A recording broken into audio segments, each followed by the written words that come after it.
Kepolisian daerah Aceh menangkap 5 tersangka pelaku penembakan yang menewaskan 2 warga di Desa Anegle, Kecamatan Indrapuri, Kabupaten Aceh Besar. Adapun eksekutor penembakan masih menjadi buronan.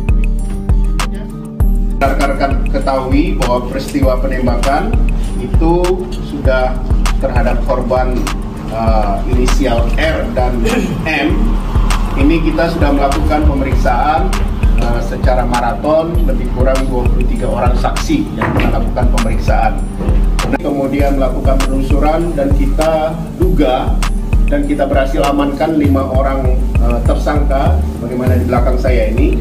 Dari pembunuhan ini kita dapatkan motif mereka, dugaan sementara adalah dendam karena masalah pribadi antara korban dan pelaku.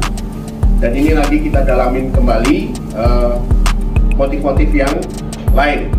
Winardi mengatakan kelima tersangka yakni TM dan DW berperan sebagai perencana, pemberi informasi dan penyuplai logistik, sedangkan NZZD dan MY berperan sebagai pendamping eksekutor yang memantau korban di tempat kejadian.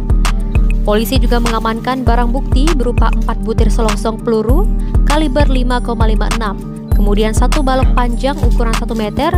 Polisi juga mengamankan 1 unit sepeda motor milik korban. Peristiwa penembakan itu terjadi pada Kamis malam 14 Mei 2022 saat korban pulang dari kebun dengan mengendarai sepeda motor. Korban sempat dilarikan ke Rumah Sakit Zainal Abidin, Banda Aceh usai kejadian. Namun dalam perawatan keduanya meninggal dunia. Dari Kota Banda Aceh, Cutnau Valda Fistri melaporkan untuk Waspada Aceh.